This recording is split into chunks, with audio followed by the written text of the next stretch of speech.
เอาอาหารอยู่กลืนอาหารอยู่รู้สึกตัวได้ไหม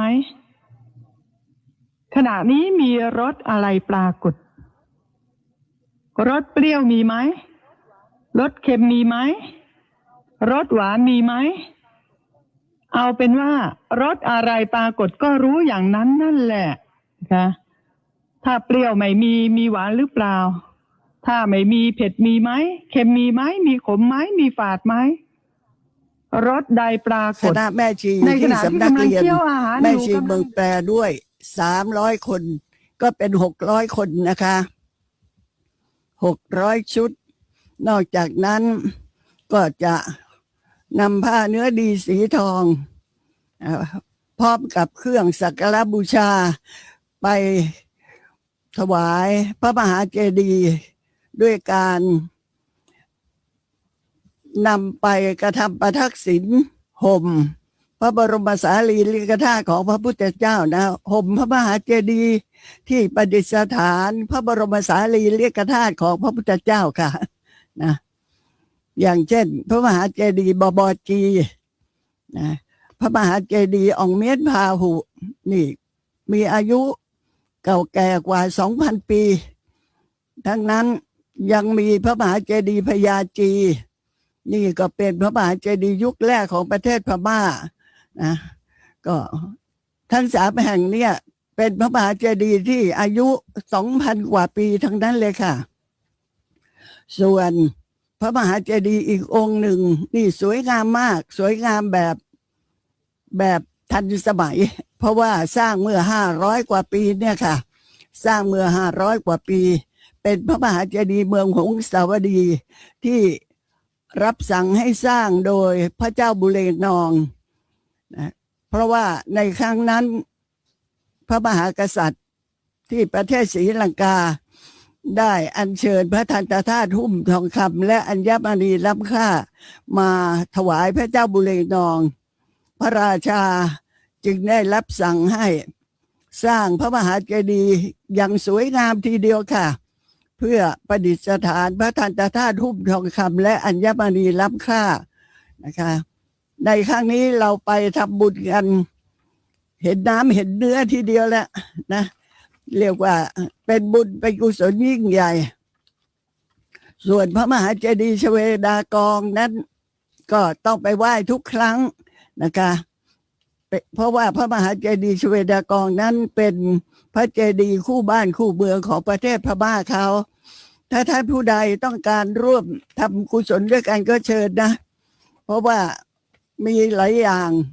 ที่จะเชิญชวนให้ท่านทำกุศลด้วยกันอย่างเช่นผ้าไตรจีวรถวายแก่ภิกษุสงฆ์สามเณรรองเท้านะรองเท้านี่ทุกทั้ง600 ท่านเลยค่ะมีรองเท้าทุกคู่นะภัตตาหารก็มีการฉันภัตตาหารกันทุกท่านนะคะเป็นภัตตาหารกลางวันและมีผ้าตัดชุดแม่ชีอย่างดีถ้าท่านผู้ใดที่จะร่วมกระทำมหากุศลกับเราก็เอานะคะเรียนเชิญค่ะจากการที่ศึกษาเล่าเรียนมาเนี่ยเรียนได้ประทับใจกับพระธรรมคำสอนของพระพุทธองค์ว่าถึงแม้ว่าพระพุทธองค์นั้นจะดับขันธ์ปรินิพพานไปนานแล้วก็ตามแต่ถ้าผู้ใดถวายผ้าไตรจีวรให้แก่ภิกษุสงฆ์หรือจะนำผ้าไตรจีวรนั้นไปถวายที่พระมหาเจดีย์ก็จะเท่ากับถวายผ้าไตรจีวรให้พระพุทธเจ้าในสมัยที่ยังมีชีวิตอยู่ได้ห่มคลุมร่างกายนั่นเองเหมือนกันเลยค่ะนะส่วนผ้าห่มเนื้อดีสีทองนั้นหลังจากที่พระพุทธองค์ปรินิพพานไปแล้วก็รับสั่งไว้ว่าต่อไปเมื่อตถาคตปรินิพพานไปแล้วบุคคลใดมีความศรัทธาเลื่อมใสในพระตถาคตเจ้าจะนำของเครื่องสักการะบูชาไปบูชาพระมหาเจดีย์ก็จะได้รับผลตอบสนองมากจะได้รับผลตอบสนองเป็นอันมากมิใช่น้อยค่ะถึงแม้ว่าจะปรินิพพานไปแล้วก็ตาม แต่ถ้าเราเจาะจงมุ่งตรงต่อพระผู้มีพระภาคเจ้าบุญกุศลนั้นก็นับว่ายิ่งใหญ่นะคะดังนั้นการเดินทางไปประเทศพม่าของดิฉันเนี่ยนะก็จะนำผ้าเนื้อดีสีทองไปกระทำประทักษิณรอบองค์พระมหาเจดีย์แล้วก็ถวายเครื่องสักการะบูชาเท่าที่สามารถจะเอาไปได้นะที่พระมหาเจดีย์แต่ละแห่ง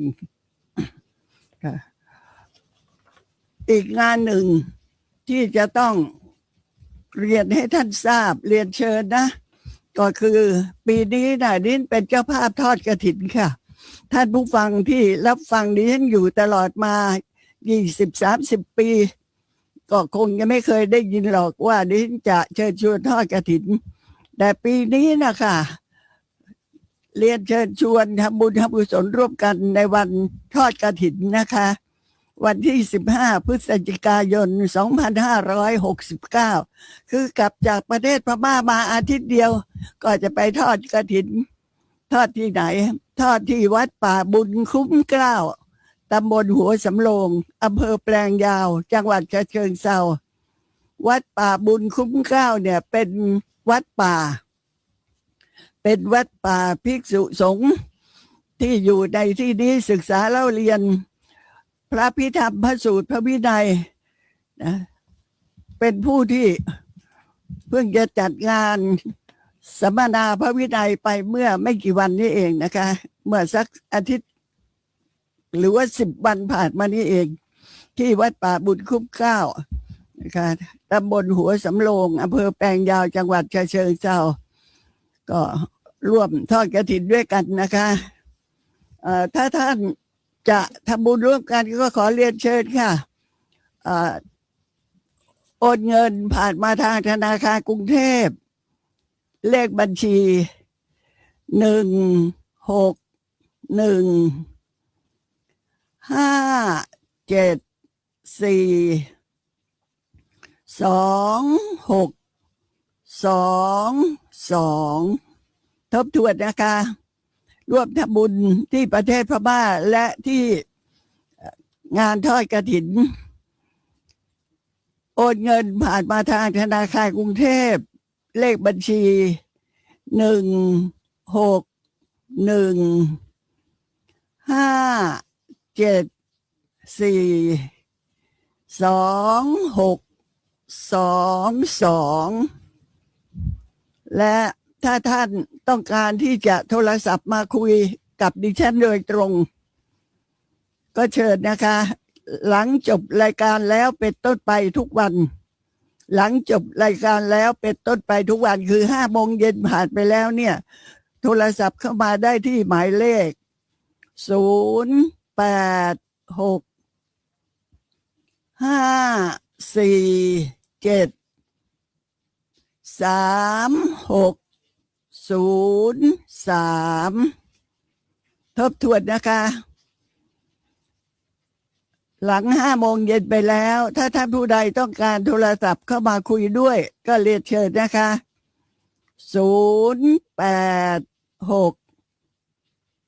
0865473603เรียนเชิญกระทำมหากุศลร่วมกันทุกท่านค่ะมีท่านผู้ใดที่ต้องการไต่ถามปัญหาธรรมะไหมนะคะถ้าจะมีท่านผู้ใดต้องการไต่ถามปัญหาธรรมะที่ได้บรรยายมาแล้วก็เรียนเชิญนะโทรศัพท์ไต่ถามได้ที่หมายเลข0983588544เรียนเชิญค่ะ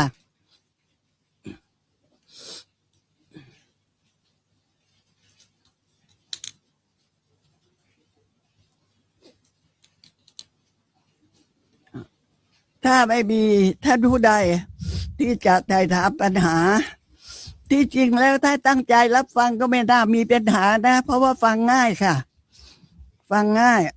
ถ้าท่านผู้ใดต้องการที่จะไปทบทวนดูก็ไปดูได้ในพ ระไตรปิฎกขุททกนิกายพุทธวงศ์นะคะ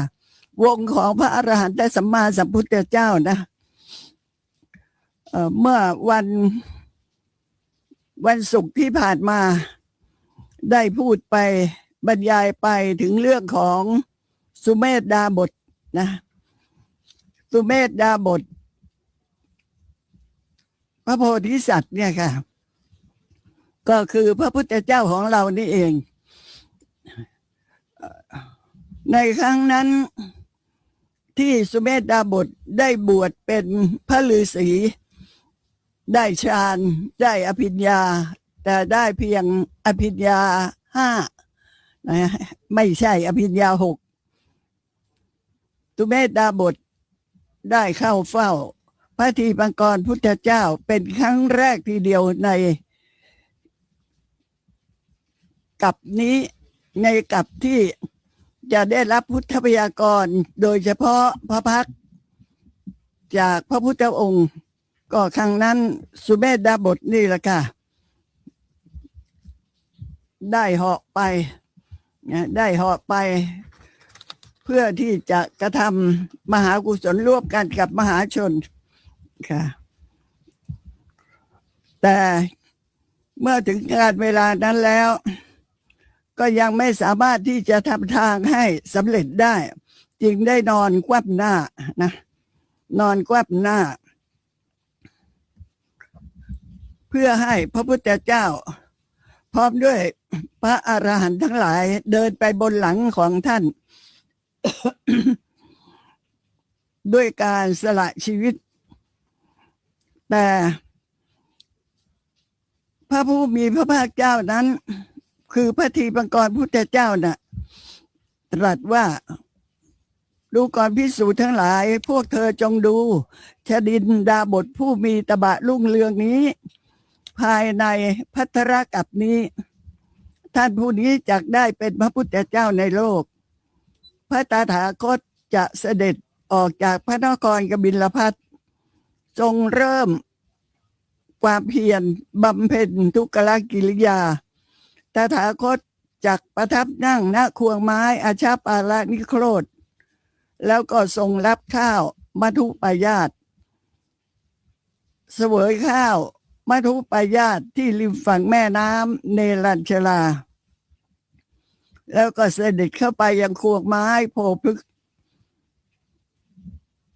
ต่อจากนั้นพระองค์ผู้ทรงพระเกียรติคุณอันยิ่งใหญ่ก็จักกระทำประทักษิณโพธิมณฑลทรงตรัสรู้ณควงไม้อัสสพฤกษ์เนี่ยในเรื่องนี้แม้พระพุทธเจ้าเองก็ยังทำประทักษิณต้นไม้โพพฤกษ์ต้นโพนั่นแหละเพราะจะประทับนั่งเพื่อการตรัสรู้นะยังทำประทักษิณที่แสดงความเคารพอย่างสูงสุดนั่นเองตรัสพยากรณ์ว่าชดินผู้นี้ในการครั้งนั้นพระบาดาผู้ให้กำเนิดก็จักมีพระนามว่ามายา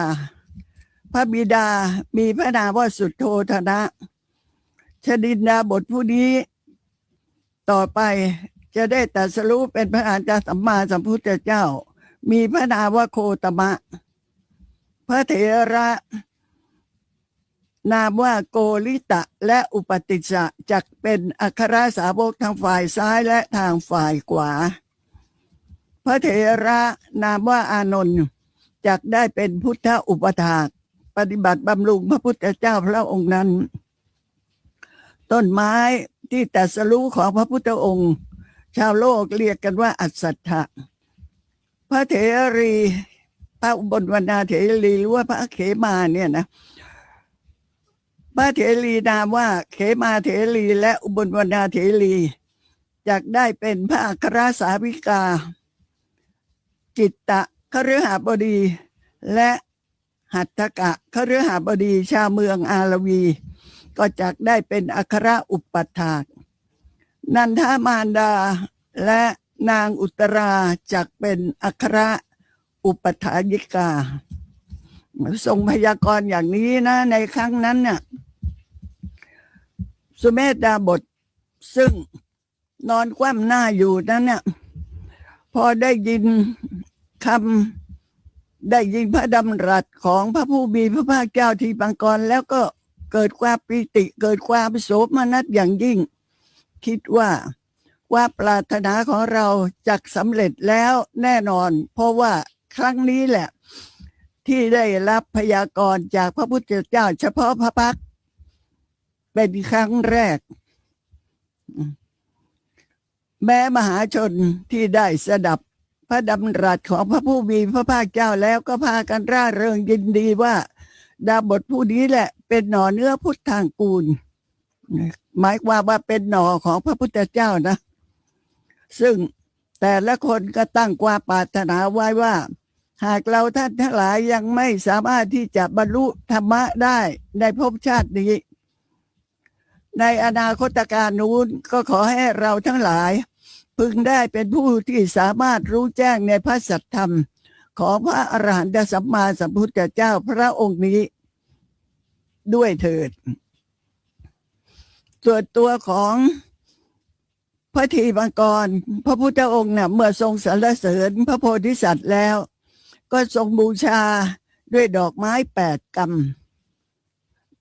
ทำประทักษิณสุเวทดาบทแล้วก็เสด็จไปประทับยังสุทัศนมหาวิหาร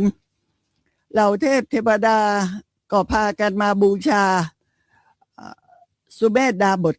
ซึ่งเป็นพระโพธิสัตว์เที่ยงแท้แน่นอนแล้วนะคะเพราะว่าได้รับพยากรณ์แล้วเหล่าเทพเทวดานั้นก็กระทำประทักษิณแล้วก็กลับไปยังวิมานของตนส่วนมนุษย์ทั้งหลายนั้นน่ะกระทำการบูชาพระโพธิสัตว์แล้วก็หลีกไปสู่บ้านเรือนของตนพระโพธิสัตว์เองก็คือสุเมธดาบทลุกจากที่อันตนนอนคว่ำอยู่ที่พื้นดินแล้วทอดตนเป็นสะพานอยู่นั้นหลังจากเทวดาและมนุษย์กลับไปแล้วก็ลุกขึ้นมีความคิดว่าจักค้นหาธรรมะที่จะทำให้เป็นพระพุทธเจ้าเพราะว่าที่ประพฤติปฏิบัติมาบารมีนั้นยังไม่เต็มเปี่ยมเพียงแต่ว่าถ้าจะต้องการบรรลุเป็นพระอรหันตสาวกก็สามารถบรรลุได้เลยในครั้งนี้แต่สุเมธดาบทนั้นปรารถนาความเป็นพระอรหันตสัมมาสัมพุทธเจ้าจึงต้องบำเพ็ญเพียรบารมีอีกสืบต่อไปถึง4 อสงไขยยิ่งด้วยแสนมหากัปดังนั้นเมื่อพระอรหันตสัมมาสัมพุทธเจ้ากระทำการบูชาพระโพธิสัตว์แล้วก็หลีกไปสุเมธดาบทลุกขึ้นจากเปลือกตมที่ตนเองนั้นนอนทอดตนเป็นสะพานอยู่หลังจากมนุษย์และเทวดากลับไปแล้วก็มีความคิดว่าเราจะต้องพิจารณาค้นหาธรรมะที่จะทำให้เป็นพระพุทธเจ้าเมื่อจะนั่งลงเพื่อพิจารณาธรรมะจึงได้ปูลาดอาสนะนั่งลงแล้วก็ทรงทราบว่าพุทธการกะธรรมนั้นเป็นธรรมะที่ต้องบำเพ็ญเพียรเพื่อความเป็นพระอรหันตสัมมาสัมพุทธเจ้าพุทธการกะธรรมคืออะไรพุทธการกะธรรมก็คือธรรมะที่จะต้องประพฤติปฏิบัติที่จะทำให้บรรลุเป็นพระอรหันตสัมมาสัมพุทธเจ้าจะต้องภาคเพียรสั่งสมอบรมบารมี10 ประการให้ครบถ้วนบริบูรณ์บารมี10 ประการก็จะเป็นบารมี30 ประการนะเป็นบารมี30 ทัศนั่นเองซึ่งต้องใช้เวลาเป็นอสงไขยกัปซึ่งเป็นเวลาที่ยาวนานมากพระโพธิสัตว์นั้นจะต้องวนเวียนอยู่ในสังสารวัฏพบแล้วพบเล่าทั้งในสุคติภูมิบ้างในทุคติภูมิบ้างตามแต่ว่ากุศลกรรมหรือว่าอกุศลกรรมที่ได้กระทำมาแล้วและ นอกจากนั้นก็ยังต้องมีความปรารถนาที่จะบรรลุพระสัมมาสัมโพธิญาณจึงต้องตั้งปณิธานที่จะเป็นพระพุทธเจ้าอย่างมั่นคงอยู่ในคำสอนของพระพุทธเจ้าจะต้องยอมสละทรัพย์สละชีวิตสละอวัยวะมีความเมตตากรุณาที่จะอนุเคราะห์ให้บุคคลอื่นมีความสุขด้วย เมื่อสุเมธดาบทได้ใคร่ครวญพิจารณาพุทธการกะธรรมแล้วว่ามีอยู่ที่ไหนเล่าจะมีอยู่เบื้องบนอากาศหรือว่าจะมีอยู่ในเบื้องล่างพื้นดินหรือว่าจะอยู่ในทิศใดจะอยู่ในทิศทั้ง10หรือว่าจะอยู่ในทิศใดจึงได้เห็นว่าทานบารมีนี่แหละจะเป็นอันดับแรกที่พระโพธิสัตว์ทั้งหลายในการก่อนประพฤติปฏิบัติตามกันมาจึงได้กล่าวสอนตนเองท่านผู้ฟังคะเราก็ได้ฟังบารมี10ไปแล้วนะเมื่อวันศุกร์นั่นแหละแต่ว่าเว้นมา2 วันนะเว้นเสาร์เว้นอาทิตย์นี่ก็คิดว่าเราก็ไม่ค่อยได้ฟังกันบ่อยๆหรอกก็ฟังซ้ำอีกสักครั้งก็แล้วกันเพราะว่าจันทร์อังคารพฤหัสศุกร์นะติดต่อกันไปแต่ถ้าฟังศุกร์แล้วมาเว้นเสาร์อาทิตย์ก็อาจจะจำกันไม่ได้ว่าท่านว่าไว้ยังไงอย่างเรียนพูดโดยสังเขปนะพูดโดยย่อๆว่าสุเมธดาบทเนี่ยได้ใคร่ควรพิจารณาพุทธการกะธรรมตามลำดับบารมี10หรือจะใช้คำว่าบารมี30นะอย่างทานบารมีได้สั่งสอนตัวเองสุเมธดาบทนั้นได้สั่งสอนตัวเองว่าหากเธอปรารถนาที่จะบรรลุพระโพธิญาณแล้วไซเธอก็จงบำเพ็ญทานบารมีเถิดอันว่าภาชนะที่เต็มด้วยน้ำเมื่อวางคว่ำลงน้ำนั้นย่อมไหลออกหมดไม่ขังติดอยู่ในภาชนะนั้นฉันใดเมื่อเธอเห็นผู้ที่ยากจนเข็ญใจแล้วจงให้ทานอย่าให้เหลือประดุจดังภาชนะที่วางคว่ำไว้ฉันนั้นคือจงให้หมดนั่นแหละนะไม่ใช่ให้นิดให้หน่อยแต่ให้หมดเท่าที่มีอยู่เมื่อสุเมธดาบทได้พิจารณาเห็นทานบารมีเป็นข้อแรกอย่างนี้แล้วก็คิดว่าพุทธการกะธรรมน่ะคงไม่ใช่จะมีแต่เพียงเท่านี้เท่านั้นก็พิจารณาต่อไปก็ได้เห็นว่าสีบารมีนั่นแหละที่พระโพธิสัตว์ทั้งหลายได้สั่งสมอบรมมาเราก็จะต้องประพฤติปฏิบัติตามเยี่ยงอย่างบัณฑิตผู้มีปัญญาจึงได้กล่าวสอนตนเองว่าหากเธอปรารถนาที่จะบรรลุพระสัพพัญญุตญาณเป็นพระอรหันตสัมมาสัมพุทธเจ้าแล้วเธอก็ต้องบำเพ็ญศีลและบารมีเถิดอันว่าจามารีรักษาขนหางของตนแม้จะติดอยู่ในที่ใดก็จะยอมตายอยู่ในที่นั้นไม่ยอมให้ขนหางต้องเสียไปหลุดไปฉันใดเธอก็จงบำเพ็ญศีลรักษาศีลทั้ง4ให้บริบูรณ์ในการทุกเมื่อประดุจดังจามารีรักษาขนหางของตนฉะนั้นท่านผู้ฟังคะท่านอาจจะสงสัยว่าศีล4นะมีด้วยหรือมีนะคะศีล4นี่แหละเป็นศีลที่ผู้จะต้องบรรลุเป็นพระอรหันตสัมมาสัมพุทธเจ้าจะต้องรักษาให้ดีหรือว่าผู้ที่ต้องการบรรลุเป็นพระอริยบุคคลต้องการบรรลุเป็นพระโสดาบันบุคคลพระสกทาคามีบุคคลพระอนาคามีบุคคลหรือว่าเป็นพระอรหันตบุคคลถ้าต้องการที่จะบรรลุอริยธรรมอย่างนี้แล้วก็ต้องรักษาศีล4ประการนี้ให้บริบูรณ์ในการทุกเมื่อทีเดียวศีล4คืออะไร ศีลสี่ก็คือปาติโมกขสังวรศีลหนึ่งนะศีล227นั่นแหละ อย่างเราก็ศีลห้านั่นนะอินทรียสังวรศีลหนึ่งรักษาสำรวมระวังอารมณ์ที่จะเข้ามากระทบทางตาทางหูทางจมูกทางลิ้นทางกายทางใจให้ดีค่ะต้องสังวรต้องสำรวมต้องสำเนียกต้องสังเกตอย่าได้ไปหลงไหลได้ปลื้มกับภาพที่เห็นทางตาสีที่เห็นทางตาหรือว่าเสียงที่ได้ยินทางหูอย่างนี้เป็นต้นนะคะข้อที่สามก็คืออาชีวะบริสุทธิศีลจะมีอาชีพประกอบอาชีพเลี้ยงดูตนเองก็ถ้าเป็นภิกษุสงฆ์สามเณรน่ะก็จะต้องบิณฑบาตด้วยลำแข้งของตัวเองไม่ใช่นั่งรถไปบิณฑบาตนะ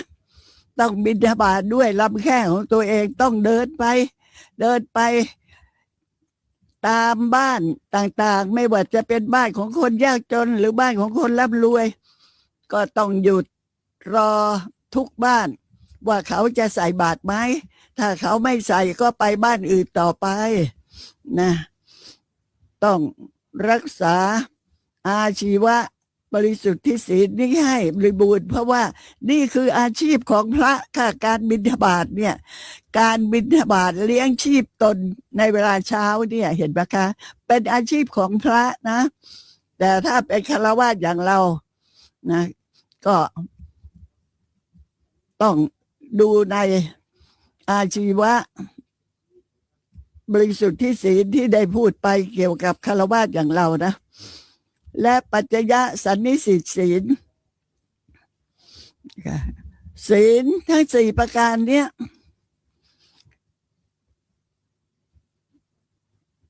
ต้องรักษาเอาไว้ให้บริบูรณ์ในการทุกเมื่อเหมือนดัง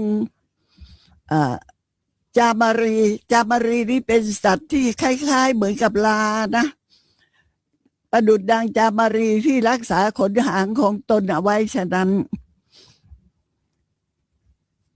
สุเมธดาบทคันได้พิจารณาศีลบารมีเป็นข้อที่สองอย่างนี้แล้วก็ใคร่ควรพิจารณาต่อไปก็ได้เห็นว่าพุทธการกธรรมที่จะต้องประพฤติปฏิบัติต่อไปก็เป็นเนกขมะบารมีที่พระโพธิสัตว์ทั้งหลายในปางก่อนก็ได้สั่งสมอบรมมาเพื่อการจะบรรลุเป็นพระอรหันตสัมมาสัมพุทธเจ้าสุเมธดาบทจึงได้กล่าวสอนตนเองว่าหากเธอปรารถนาที่จะบรรลุพระโพธิญาณแล้วไซร้เธอก็จงบำเพ็ญเนกขมะบารมีเถิดอันว่าคนที่ต้องถูกขังอยู่ในเรือนจำได้รับแต่ความทุกข์ทรมานปราศจากอิสริภาพย่อมไม่ปรารถนาที่จะอยู่ในที่นั้นจะดิ้นรนแต่ที่จะหาช่องทางให้หลุดพ้นไปจากเรือนจำฉันใดเธอเองก็จงเห็นภพทั้งปวงภพทั้งปวงก็คือการมาพบรูปประพบอรูปประพบนั่นแหละเสมือนดังเรือนจ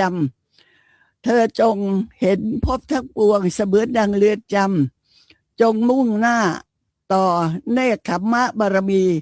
เพื่อแสวงหาทางหลุดพ้นไปจากภพทั้งสามฉันนั้นพระโพธิสัตว์คันเห็นเนกขมะบารมีเป็นข้อที่สามอย่างนี้แล้วก็ใคร่ครวญพิจารณาต่อไปว่าธรรมะอะไรหนอที่เรา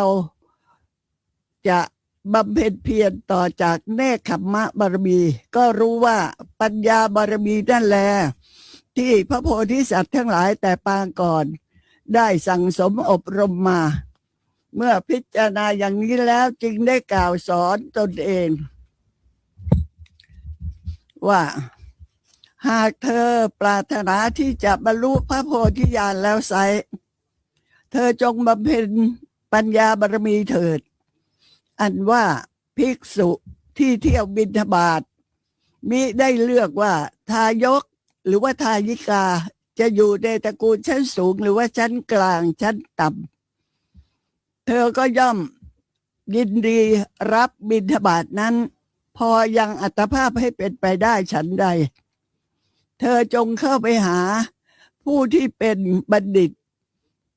คนที่จะเป็นครูอาจารย์น่ะคนที่เขามีความรู้ไม่ว่าเขาจะเป็นคนยากจนเข็ญใจเป็นคนที่ไร้ญาติขาดมิตรแต่เขาเป็นผู้มีปัญญาเธอก็จงเข้าไปหาผู้ที่เป็นบัณฑิตสอบถามเรียนรู้กับบัณฑิตผู้ที่มีปัญญาโดยไม่เลือกเมื่อถึงฝั่งแห่งปัญญาบารมีแล้วเธอก็จักได้บรรลุพระสัมมาสัมโพธิญาณได้ฉันนั้นถ้าเขามีวิชาความรู้เป็นครูอาจารย์เราได้เขาจะยากจนเข็ญใจสักปานใดก็ตามก็ให้ยอมตัวเป็นศิษย์เพื่อที่จะได้เรียนรู้วิชาจากครูอาจารย์ผู้นั้นพระโพธิสัตว์คือสุเมธดาบทขั้นได้เห็นปัญญาบารมีเป็นข้อที่สี่อย่างนี้แล้วก็ใคร่ครวญต่อไปได้เห็นว่าวิริยะบารมีนี่แหละที่พระโพธิสัตว์ทั้งหลายแต่ปางก่อนได้สั่งสมอบรมมาจึงได้กล่าวสอนตนเองว่าหากเธอปรารถนาที่จะบรรลุพระโพธิญาณแล้วไซเธอก็จงบำเพ็ญวิริยะบารมีสืบต่อไปเถิดอันว่าราชสีห์มีความเพียรไม่ย่อหย่อนในอิริยาบถจะนั่งจะนอนจะยืนจะเดินราชสีห์นั้นก็ต้องประคองใจไว้ทุกเมื่อฉันใดเธอจงประคองความเพียรให้มั่นคงในภพทั้งปวงเริ่มตั้งความเพียรไว้ให้มั่นคงในภพทั้งปวงเธอ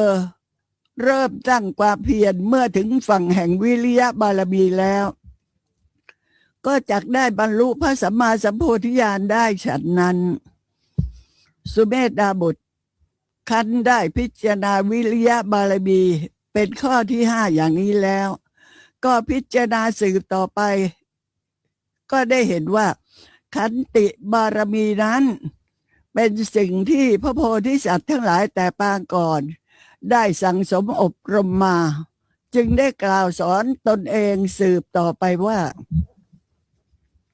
หากเธอปรารถนาที่จะบรรลุพระโพธิญาณแล้วไซเธอจงบำเพ็ญขันติบารมีเถิดจงแน่วแน่มั่นคงในขันติบารมีอันว่าพื้นแผ่นดินย่อมอดทนต่อสิ่งที่บุคคลเขาทิ้งลงไปซึ่งมีทั้งที่สะอาดบ้างและไม่สะอาดบ้างแผ่นดินนั้นไม่รู้สึกยินดียินร้ายฉันใดเธอจงอดทนต่อการยกย่องและการเหยียดหยามของชนทั้งปวงฉันนั้นเมื่อถึงฝั่งขันติบารมีแล้วก็จักบรรลุพระสัมมาสัมโพธิญาณได้สุเมธดาบท คันได้พิจารณาเห็นขันติบารมีเป็นข้อที่หกอย่างนี้แล้วก็ใคร่ครวญสืบต่อไปอีกจึงได้เห็นว่าสัจจะบารมีนั้นที่พระโพธิสัตว์ทั้งหลายแต่ปางก่อนได้สั่งสมอบรมมาเราควรที่จะต้องประพฤติปฏิบัติตามแล้วจึงกล่าวสอนตนเองว่าหากเธอปรารถนาที่จะบรรลุพระโพธิญาณแล้วไซเธอจงบำเพ็ญสัจจะบารมีมีวาจาที่แน่นอนเป็นหนึ่งไม่เป็นสองอันว่าดาวประกายพฤกษ์เป็นดาวนพเคราะห์ที่เที่ยงตรงไม่โคจรออกนอกวิถีโคจรไม่ว่าจะเป็นฤดูร้อนฤดูฝนหรือว่าฤดูหนาวแม้ฉันใดถึงเธอก็ฉันนั้นเธอจงอย่าเดินออกนอกวิถีทางในสัจจะทั้งหลายก็จักได้ถึงฝั่งแห่งสัจจะบารมีจักได้บรรลุพระสัมมาสัมโพธิญาณได้พระโพธิสัตว์สุเมธดาบทท่านได้เห็นสัจจะบารมีเป็นข้อที่เจ็ดอย่างนี้แล้วก็ใคร่ครวญ หาบารมีที่ยิ่งขึ้นไปอีกก็จึงได้เห็นว่าอธิษฐานบารมีนั้นเป็นธรรมะที่พระโพธิสัตว์ทั้งหลายแต่ปางก่อนได้สั่งสมอบรมมา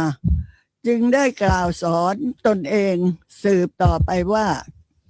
หากเธอปรารถนาที่จะบรรลุพระโพธิญาณแล้วไซร้เธอก็จงบำเพ็ญอธิษฐานบารมีจงเป็นผู้ที่ตั้งมั่นไม่หวั่นไหวในอธิษฐานบารมีอันว่าภูผาที่ตั้งมั่นดีแล้วย่อมไม่หวั่นไหวด้วยแรงลมที่กล้าย่อมตั้งอยู่ในฐานะของตนโดยไม่ขยับเคลื่อนที่จากที่นั้นแม้ฉันใดเธอเองก็จงเป็นผู้ที่ไม่หวั่นไหวในอธิษฐานบารมีฉันนั้นเธอจงบำเพ็ญอธิษฐานบารมีแล้วจักได้บรรลุพระสัมมาสัมโพธิญาณได้พระโพธิสัตว์คันเห็นอธิษฐานบารมีเป็นข้อที่8อย่างนี้แล้วก็ใคร่ครวญหายิ่งขึ้นไปอีกพิจารณาสืบต่อไปอีกก็ได้เห็นแจ้งซึ่งเมตตาบารมีที่พระโพธิสัตว์ทั้งหลายแต่ปางก่อนได้สั่งสมอบรมมาจึงได้กล่าวสอนตนเองว่าหากเธอปรารถนาที่จะบรรลุพระโพธิญาณแล้วไซร้เธอจงบำเพ็ญเมตตาบารมีจงเป็นผู้ที่ไม่มีใครเสมอด้วยเมตตาอันว่าน้ำฝนเมื่อตกแล้วก็ย่อมจะไหลแผ่ความเย็นไปเสมอกันไม่เลือกที่แม้ฉันใดเธอจงเจริญเมตตาให้เสมอกันทั้งในคนดีและคนชั่วทั้งศัตรูและมิตรเธอจงแผ่เมตตาไปให้อย่างสม่ำเสมอในคนที่เป็นประโยชน์เกื้อกูลตนและคนที่ไม่เป็นประโยชน์เกื้อกูลตนเธอจงบำเพ็ญเมตตาบารมีแล้วก็จักได้บรรลุพระสัมมาสัมโพธิญาณได้ฉันนั้นพระโพธิสัตว์คันเห็นเมตตาบารมีเป็นข้อที่9อย่างนี้แล้วก็ได้พิจารณาสืบต่อไปว่าพุทธการกธรรมนั้นยังต้องมียิ่งไปกว่านี้อีกจึงได้เห็นว่าอุเบกขาบารมีที่พระโพธิสัตว์ทั้งหลายแต่ปางก่อนได้สั่งสมอบรมมาจึงได้กล่าวสอนตนเองว่าหากเธอปรารถนาที่จะบรรลุพระโพธิญาณแล้วไซร้เธอจงบำเพ็ญอุเบกขาบารมีจงเป็นผู้ที่มั่นคงประดุจดังตราชูไม่หวั่นไหวอันธรรมดาแผ่นดินย่อมวางเฉยต่อสิ่งทั้งปวง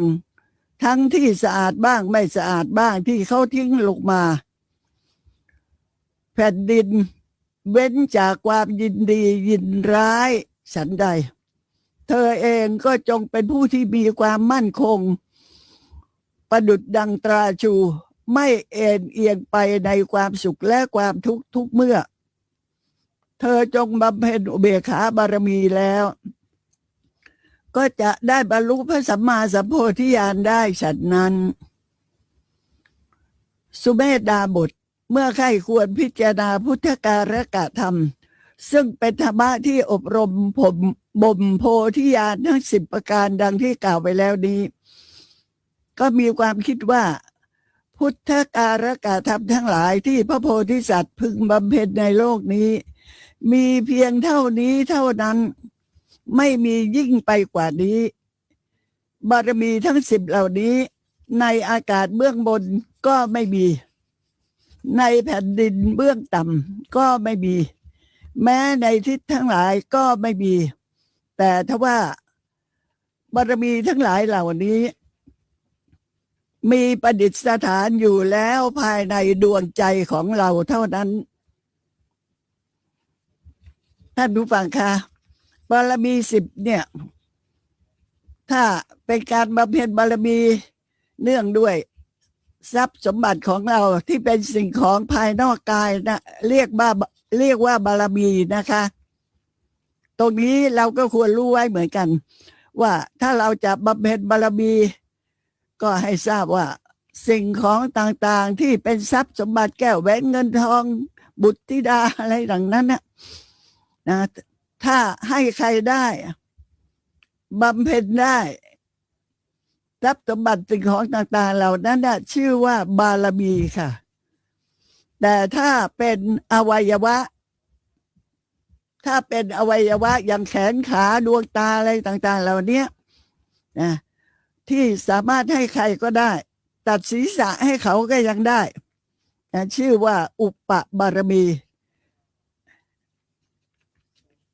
ขอประทานโทษการบำเพ็ญบารมีเนี่ยที่เนื่องด้วยอวัยวะภายนอกอย่างแขนขานะชื่อว่าอุปบารมีค่ะให้แขนให้ขาให้ดวงตานะชื่อว่าอุปบารมีแต่ถ้าบำเพ็ญบารมีที่เนื่องด้วยชีวิตชื่อว่าปรมัตถบารมีอย่างตัดศีรษะถวายพระพุทธเจ้าอย่างเงี้ยชื่อว่าปรมัตถบารมี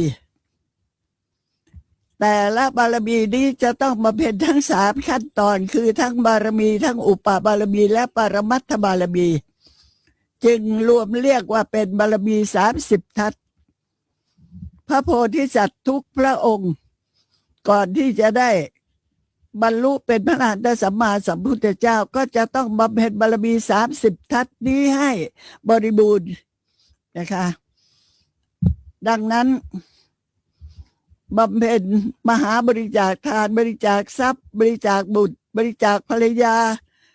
บริจาคอวัยวะบริจาคชีวิตถ้าใครทำได้อย่างนี้ก็จะสำเร็จเป็นพระอรหันตสัมมาสัมพุทธเจ้าได้สืบต่อไปแสดงไว้ที่ไหนแสดงไว้ในพระไตรปิฎกขุทกนิกายพุทธวงศ์ค่ะนะหน้าที่229ถึง254และก็มีในอัฏฐสาลีดีแล้วก็มีในชินมหานิทานมีในมุนีนาทีปณีลองไปหาดูนะสำหรับนักค้นคว้าเนี่ยค่ะลองไปหาดูสุเมธดาบทคันได้เห็นบารมีเหล่านั้นตั้งอยู่ในใจอย่างนี้แล้วคือพิจารณาแล้วชัดเจนแน่นอนว่าต้องประพฤติปฏิบัติอย่างนี้สุเมธดาบทจึงได้สมาทานบารมีทั้งหมดไว้อย่างมั่นคงสมาทานทั้ง10ทัศเลยค่ะทั้ง30ทัศเลยพิจารณาโดยอนุโลมและปฏิโลมโดยการพิจารณาโดยอนุโลมและปฏิโลมเนี่ยหมายความว่าจับเบื้องต้น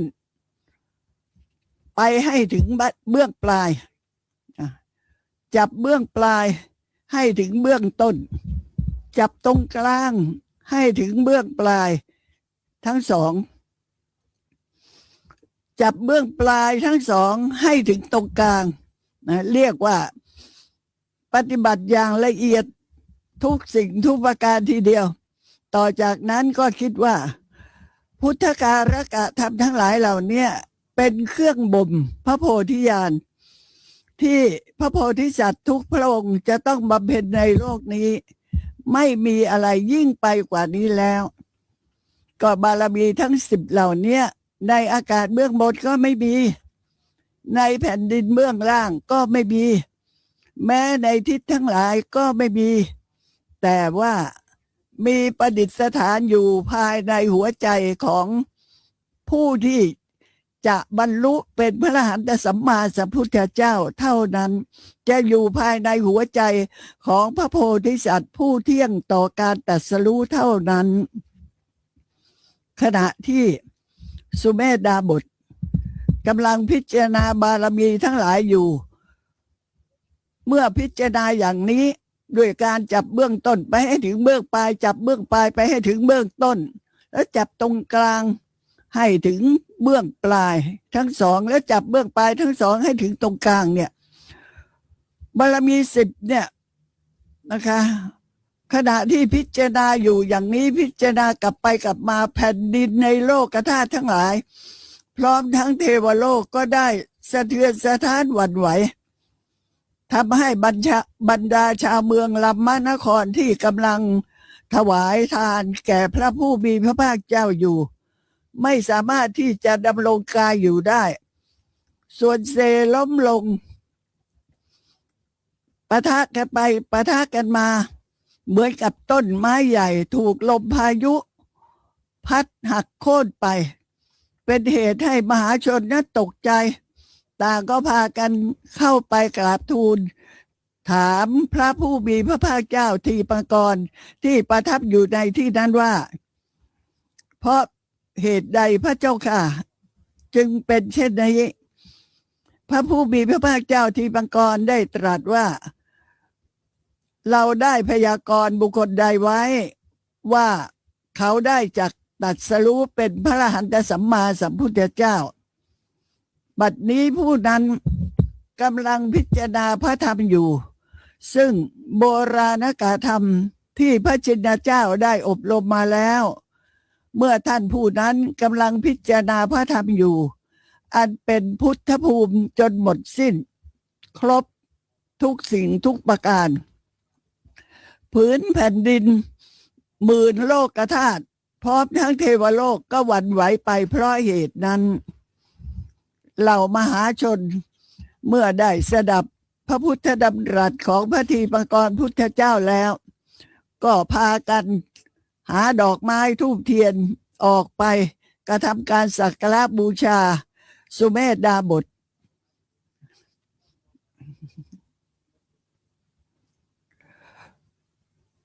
กล่าวว่าขอพระองค์จงได้ตรัสรู้พระอนุตตรสัมมาสัมโพธิญาณสมดังปณิธานที่ปรารถนาในอนาคตการนี้เถิดสำหรับเทพเทวดาทั้งหลายทั่วทั้งหมื่นโลกธาตุก็มาประชุมกันสักการะบูชาด้วยทิพยสุคนมาลัยโปรยปลายลงมาจากฟ้าทั่วพื้นปัทภีดาลดาษด้วยดอกไม้ทิพย์ไปทั่วทุกทิศท่วมท้นจนถึงหัวเข่าบรรลือเสียงสาธุการร้องถวายพระพรชัยมงคลสุเมธดาบทว่าข้าแต่พระสุเมธดาบทผู้เจริญวันนี้พระองค์ได้ทรงกระทำปณิธานอันยิ่งใหญ่ได้แล้วซึ่งพระพุทธพยากรณ์ในสำนักแห่งสมเด็จพระทีปังกรทศพลยานขอความปรารถนาของพระองค์จงสำฤทธิ์ผลได้ตรัสรู้พระอนุตตรสัมมาสัมโพธิญาณสถิตเหนืออัปราชิตบัลลังก์ทรงแสดงพระธรรมจักรกัปปวัตตนสูตรตรัสพระธรรมเทศนาอันเป็นพุทธประเพณีสืบมาสมดังปณิธานดังที่ปรารถนาในอนาคตการเถิดเจ้าค่ะฝ่ายสุเมธดาบทก็ลุกจากที่นั่งเหล่าเทพเทวดาทั่วทั้งหมื่นจักรวาลมาประชุมกันบูชาและสรรเสริญคุณอันเป็นชัยมงคลด้วยประการต่างๆสุเมธดาบทมีความยินดีปรีดาว่ายังมีการเวลาอีกถึง4 อสงไขยแสนกับเราจึงจะได้ตรัสรู้เป็นพระอรหันตสัมมาสัมพุทธเจ้ามีความเที่ยงแท้แน่นอนที่จะได้ตรัสรู้จึงน้อมกายเข้าไปถวายบังคมพระทีปังกรพุทธเจ้าในมหาวิหารที่พระพุทธองค์ทรงประทับอยู่แล้วก็ทูลลากลับไปยังธรรมิกะบรรพตดำรงชีพอยู่ณที่นั้นจนตลอดอายุเมื่อสุเมธดาบทสิ้นชีวิตแล้วก็ไปบังเกิดในพรหมโลกค่ะสุเมธดาบทนั้นหลังจากได้รับพยากรณ์จากพระทีปังกรพุทธเจ้าแล้วว่าจะได้บรรลุเป็นพระอรหันตสัมมาสัมพุทธเจ้าสืบต่อไปในอนาคตการพระโพธิสัตว์ก็ได้สมาทานบารมี10 ทัศไว้อย่างมั่นคงต่อจากนั้นก็ได้รับพุทธพยากรณ์จากพระพุทธเจ้าต่อมาอีกถึง23 พระองค์นับตั้งแต่พระทีปังกรพุทธเจ้าเป็นพระองค์แรกรวมเป็น24 พระองค์ซึ่งจะพูดถึงต่อไปในวันพรุ่งนี้ค่ะขณะนี้เวลาหมดแล้วนะคะสวัสดีค่ะทุกท่าน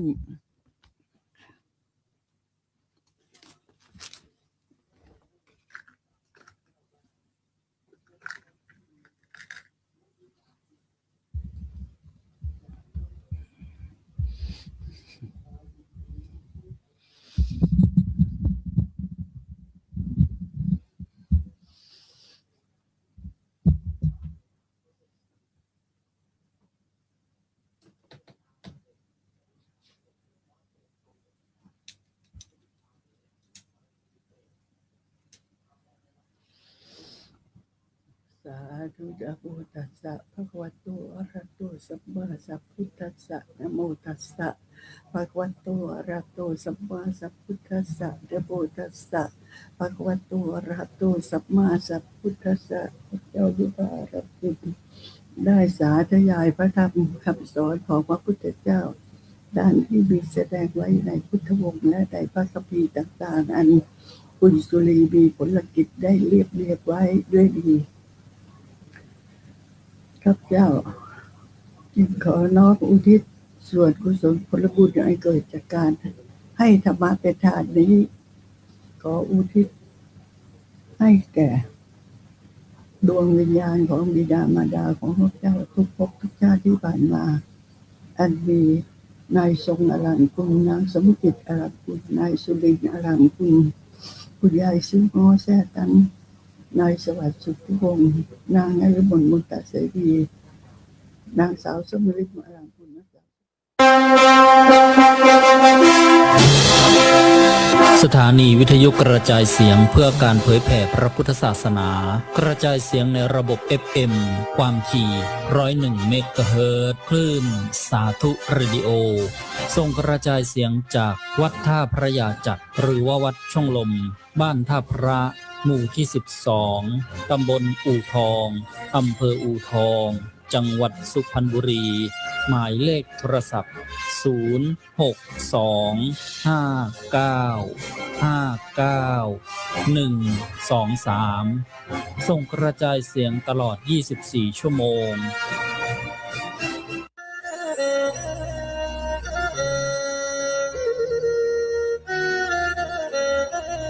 คุณกำลังหาที่พึ่งทางใจอยู่ใช่ไหมคะ สถาบันพลังจิตตานุภาพสาขา258วัดวิปัสสนาดงเย็นอำเภออู่ทองจังหวัดสุพรรณบุรีขอเชิญทุกท่านสมัครเรียนหลักสูตรครูสมาธิ